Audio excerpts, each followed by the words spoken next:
byla někdy v srpnu asi. Takže když mi ta knížka konečně přišla, tak jsem si říkala, fajn, udělám další video. Navíc jsem od té doby byla v levných knihách, což jsem asi neměla úplně dělat. A protože jsem si tam taky koupila nějaký knížky. No už se nebudu ospravedlňovat. Prostě začneme. Takže první knížka tohle, ta, kterou jsem si předobjednávala, je z krve a popela od Jennifer L. Armentroutové. Já nemám ráda, když se přechylují zahraničním příjmením. No, tuhle knížku jsem viděla všude. Na YouTube, na Instagramu i na TikToku, když jsem se tam přihlásila jednou za Uherský Rok. Mimochodem, a nevím, co se venku děje, a asi budu muset hodně stříhat tohle video, protože pořád jsou tam nějaký zvuky na hlas. Než jsem začala natáčet, všude bylo ticho. Jakmile jsem začala, prostě všichni sousedí tady se probudili a začali dělat bordel. No. Takže tohle knížku jsem viděla fakt úplně všude. A je to jedna, bych řekla, z nejpopulárnějších knížek dnešní doby, dnešního roku možná.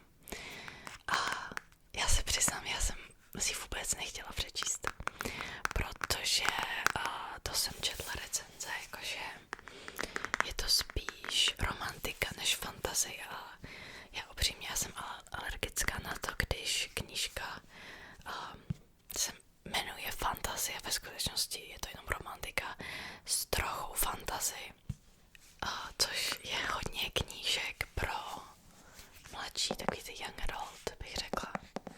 Bohužel teda. A upřímně v angličtině bych si asi nikdy nepřečetla, protože přece jenom se musím hodně soustředit a trvá delší dobu mi tu knížku přečíst, když je v angličtině. Ale jakmile jsem viděla, že vyjde v češtině, tak jsem si říkala, proč ne vlastně. Překvapilo mě teda, že má 500 stran. Já nevím, proč jsem si myslela, že je ta knížka slabší. A ještě jsem se trochu naběhla, protože Albatros dělali akci, že prvních 200 lidí dostane pohlednici, což je taky další věc, která mě motivovala k tomu, abych si ji koupila. A když už jsem ji měla v košíku, tak tam bylo dárek, doprava zdarma, všechno. Pohlednici jsem ale nedostala, takže evidentně jsem nebyla mezi prvníma 200 lidma, co si ji koupili. Nevadí. Trochu vadí, ale co se dá dělat. Já zase nechci úplně jako tu knížku odsoudit, jenom protože je extrémně populární mezi lidma mladšíma, než jsem já. Dneska mi to skloňování nějak nejde, dneska je blbej den. A já vím, že třeba u některých knížek jako jsem si docela naběhla, že byly extrémně populární, mě se vůbec nelíbily. Tak uvidíme. Jsem ochotná ty knížce dát šanci přece jenom.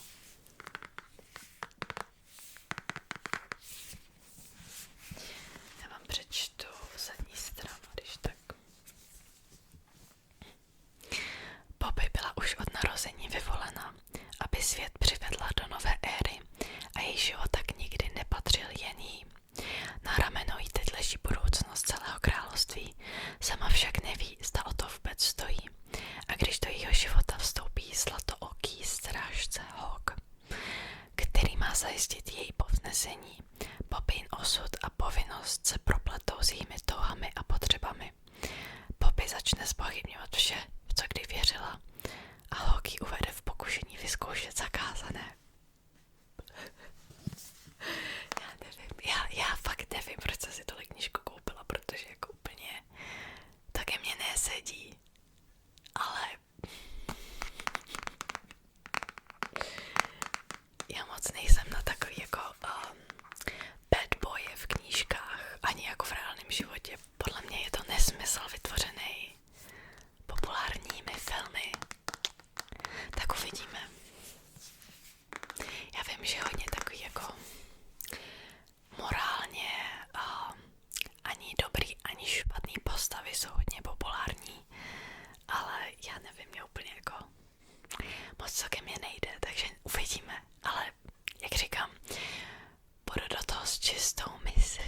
zkusím té knížce dát šanci.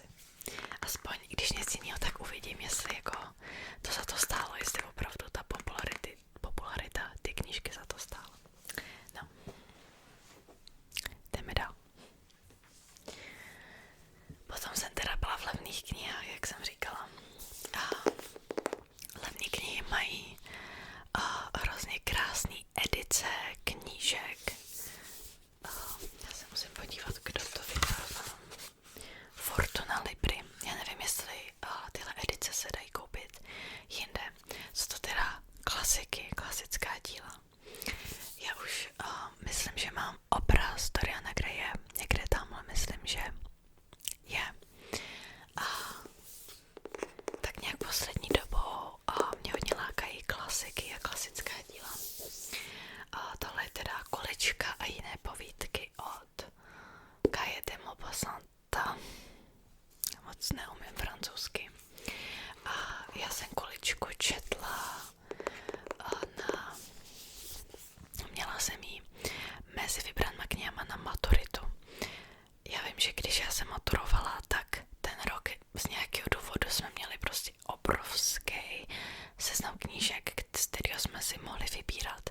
Měli jsme tam i Harryho Pottera, Pána prstenů, hodně moderních děl, možná i Hra o trůny tam byla, když jsme u toho. Teď nechci kecat, myslím, že jo. Nechci kecat, ale spousta Haruki Murakami tam taky byla. Spousta jako moderních děl, který jsem si taky vybrala. A taky mě zaujala Kulička už jenom, jak jsme o tom na hodinách literatury mluvili. Takže pokud vůbec nevíte, o čem to je, tak Kulička je prostitutka, která je trochu při těle, proto jako všichni říkají Kulička. A cestuje po Francii. A jestli si na to dobře vzpomínám, tak ji zastaví německý důstojník. Nejenom jí, teda ona nějak cestuje v kočáru spolu s dalšíma lidma. A nechce jí pustit dál po cestě, dokud mu neposkytne svoje služby. A ona vůbec nechce. A ostatní prostě k tomu přemlouvají, protože bez toho se nepohnou dál v cestě. A já nevím, jestli vám jako chci vyzradit konec, jak to dopadne. A ono to má asi jenom 50 stránek, jo, je to fakt kratoučká povídka, takže doporučuji si to přečíst. A možná už jako na hodinách literatury vám už řekli, jak to dopadne. Takhle, já nemám ráda, když na hodinách literatury se vyzrazují konce, protože pak jako úplně nemám motivaci si to přečíst. Každopádně tahle povídka myslím skvěle zobrazuje takový jako pokrytectví ve společnosti, co se právě takovýchhle pracích týče a myslím, že to přetrvává do dnešní doby. A říkám, úplně vám nemůžu říct víc, prostě přečtěte si to, má to 50 stránek, jsou tam teda i další povídky. Já tenkrát jsem to musela schánět někde na internetu, že jsem si to vytiskla, protože tahle knížka v té době vůbec jako nebyla dostupná. Je tam teda 1, 2, 3, 4, 5, 6, 7, 8, 9 povídek, z nich jako Kulička je asi nejznámější. A já od té doby, já vím, že když jsem si přečetla Kuličku, strašně se mi líbila, tak jsem si chtěla přečíst i další povídky, ale v té době prostě jsem tu knížku nemohla nikde najít. Tohle je teda nový vydání z roku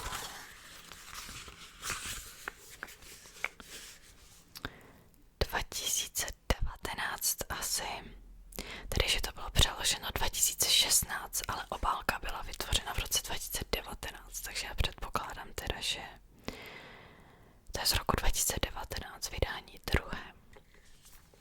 No. Ještě vám teda přečtu zadní stranu. Výbor z povídek Guye Maupassanta, jednoho z nejslavnějších francouzských autorů druhé poloviny 19. století, vybral, uspořádal a nově přeložil Jiří Žák. Sbírce vévodí Kulička, která byla poprvé vydána roku 1880 v souboru Méranské večery, to se ani nepokusím jako přečíst ve francouzštině.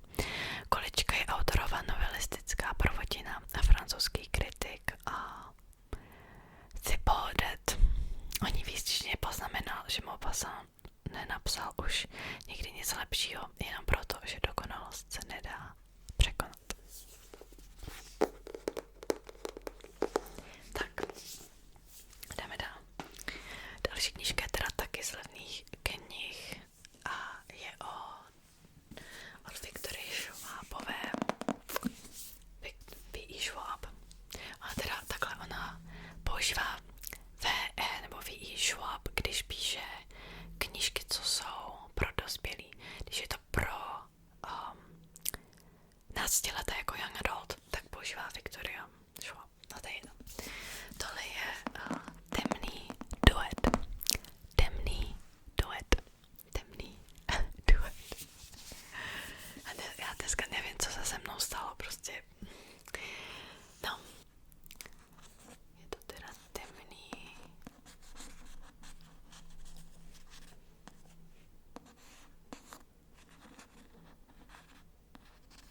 Duet. A tohle je druhá knížka. První knížka se jmenuje Divoká píseň. A je to o dvou lidech. V podstatě je to, myslím, zase někde v budoucnosti, což původně bylo Chicago. A teď to město je rozděleno na dvě poloviny.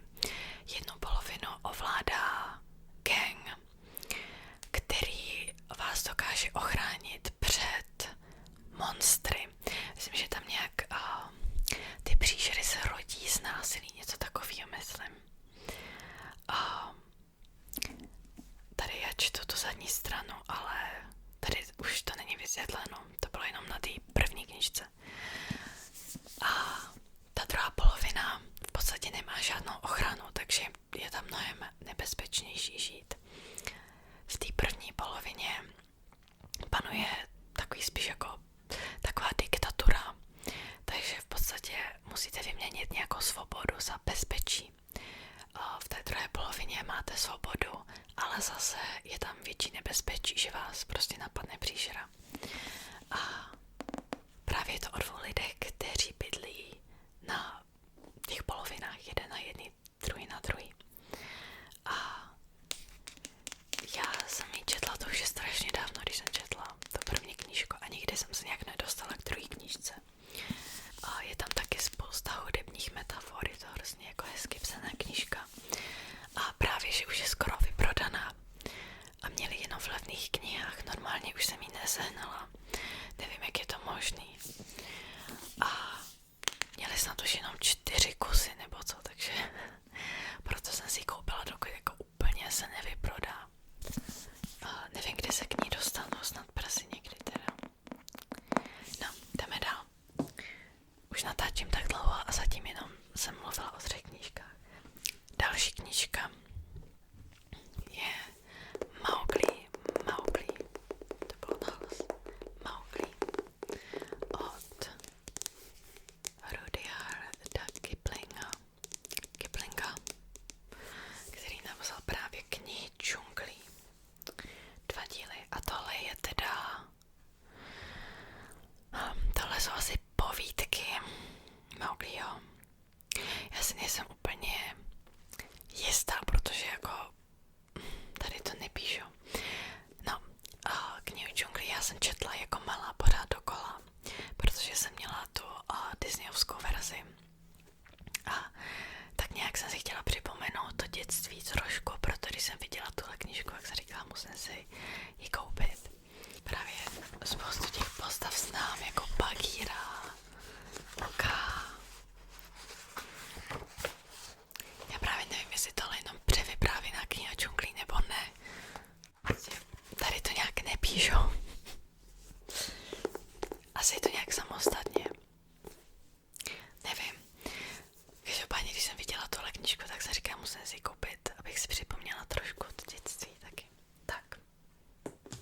obecenstvo zámku se mu zdá podivné.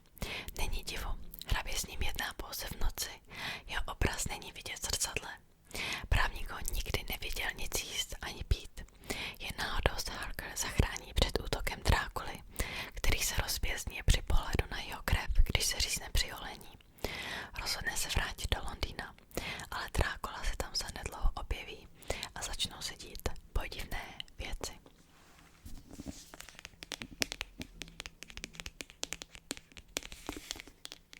Tak, teď jdeme dál. Já jsem úplně zapomněla, že tu ještě mám tuhle knížku, ona je strašně malinká. Je to Petr a Lucie. Tohle je taky klasika od Roména Rolanda. A je to tedy o dvou mladých lidech, kteří se do sebe zamilují během první světové války. Přečtu na zadní stranu. Právě letos uplynulo 100 let od konce první světové války, na jejímž konci se odehrává děj novely Petr a Lucie, která vábí čtenáře již od svého vydání. Milostný příběh dvou mladých lidí, naivního kluka pocházejícího z lepších poměrů a zkušenější dívky, která ví, co život obnáší, ale zároveň umí milovat z celého srdce, působí i po 100 letech tak živě, že by se mohl stát i dnes. Tahle knížka je fakt malinká, tohle teda z kupu edice Klasik. Už jsem o nich mluvila v předchozím knižním nákupu, takže už znova o nich nebudu mluvit.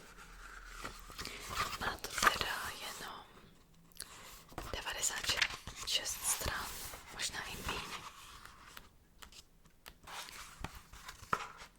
Má to jenom 88 stran a právě jsem viděla konec a vzpomněla jsem si, že vlastně vím, jak to dopadne, ale tady jednostejně si to přečtu. Já myslím, že i na hodinách literatury jsme se koukali na film právě inspirovan tohle novelou.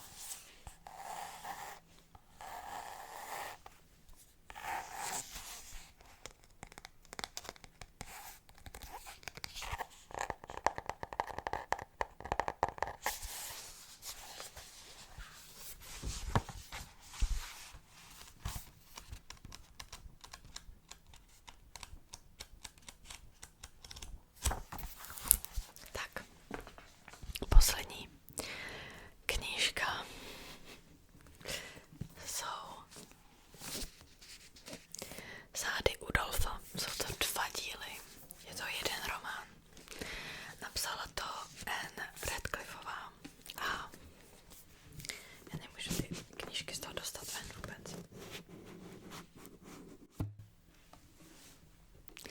A je to teda takový pravý jako gotický román. Já už jsem o tom trochu mluvila v předchozím videu, když jsem mluvila o northengerském opatství. Tahle knížka je tam pořád zmiňována. A i northengerské, to je strašné slovo, northengerské opatství. A je taková parodie na tyhle romány gotický. Takže říkala jsem si, že zkusím si je přečíst. Má to teda takhle, oni jsou to jako 2 díly. Má to dohromady asi 1000 stran. Takže uvidíme, zase se to hodí trochu na podzim. Má to takovou asi ponorou atmosféru.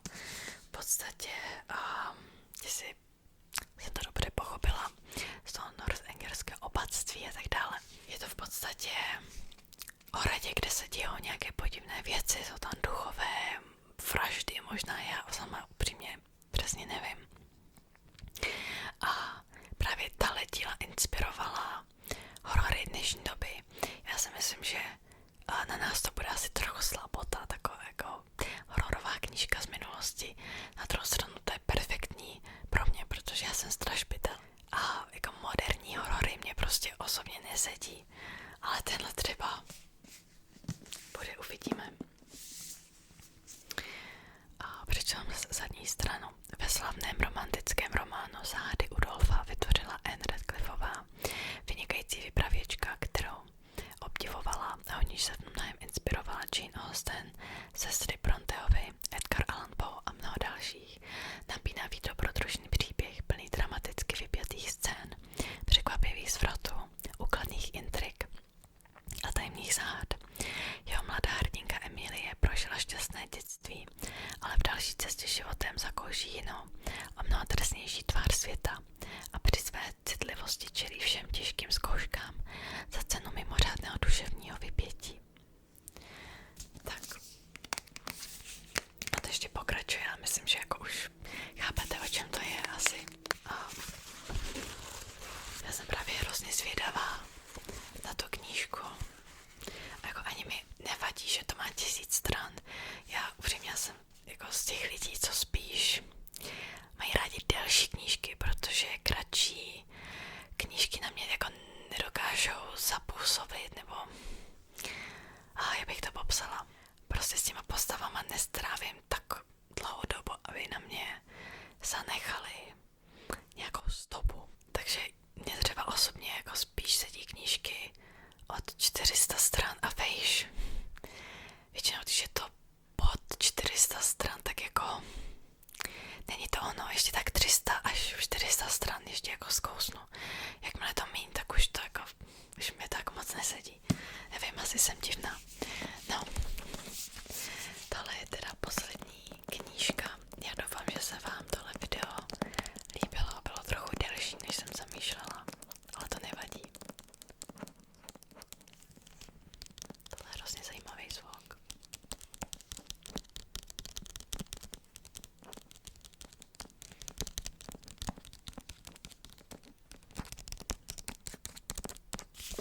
Jinak tahle knížka taky nějak se nedala moc sehnat, jenom v levných knihách. Stála asi 150 korun snad jenom, fakt byla levná. Jako v levných knihách mají levné knihy, no to je překvapení. No nic, já už se s váma rozloučím. Doufám, že se vám tohle video líbilo, doufám, že už teda spíte dávno a budu se zase těšit někdy příště. Mějte se fanfárově a